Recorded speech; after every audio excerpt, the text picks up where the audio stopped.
ఆనందపురం మండలం నాపై జరుగుతున్న అసత్య ప్రచారాలను నమ్మవద్దు. సర్పంచ్ గండ్రెడ్డి శ్రీనివాసరావు.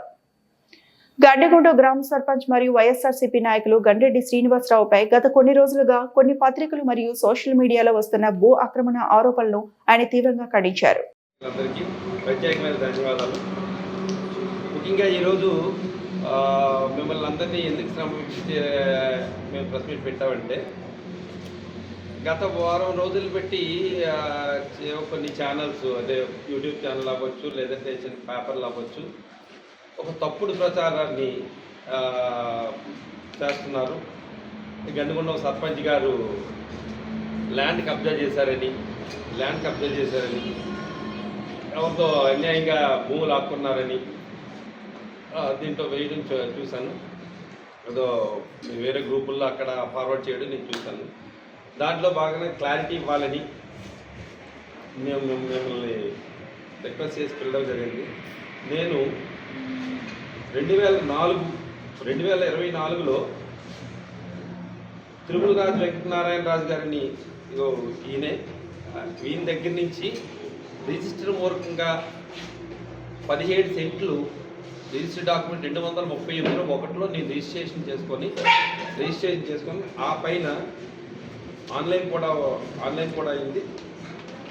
ఆన్లైన్లో కూడా నా పేరు నమోదు చేయడం అయింది. దానికి ముందు ఒక సైట్ ఎప్పుడైనా కొనేటప్పుడు ఎవరైనా సహజంగా ఏం చేస్తామంటే, ఒక 20-30 సంవత్సరాలు బట్టి ఈసీ సంబంధిత లింక్ డాక్యుమెంట్లు అన్నీ చూడడం జరుగుతుంది. అందులో భాగంగా వీళ్ళ తండ్రి గారు అయిన 85లో వీళ్ళ తండ్రి గారు ఈయనకి గిఫ్ట్ ఇచ్చారు. 2008లో ఈయనకి గిఫ్ట్ ఇచ్చారు. వీళ్ళ తండ్రి గారికి వాళ్ళ నాయనమ్మ గారు, అమ్మమ్మ గారు 85లో గిఫ్ట్ ఇచ్చారు. Registered gift. ఆవిడ ఈ సోకాళ్ళు ఎవరైతే నా మీద ఎలిగేషన్ చేస్తున్నారో, Dalai Lakshmi and family, Dalai Appanna family దగ్గర నుంచి జంపాన్ నారాయణమ్మ గారు 1961లో కొనుక్కున్నారు.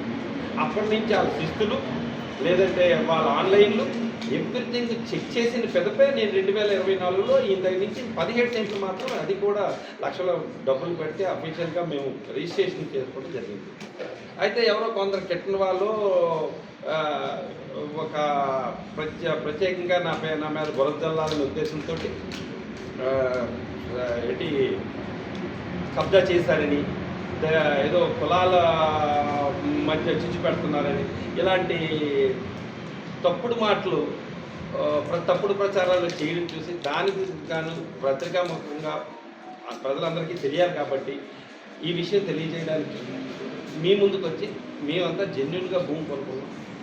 అది కూడా వీళ్ళు ఎప్పుడు దగ్గర 64 సంవత్సరాల రికార్డ్, 62 సంవత్సరాల రికార్డు వెరిఫై చేసిన తర్వాత, అది కూడా ఎంఆర్ఓ సర్టిఫికేట్, ఈసీలు, ఎవ్రీథింగ్ అన్ని రికార్డెడ్ డాక్యుమెంట్స్ చూసిన తర్వాత మేము రిజిస్ట్రేషన్ చేసుకోవడం జరిగింది.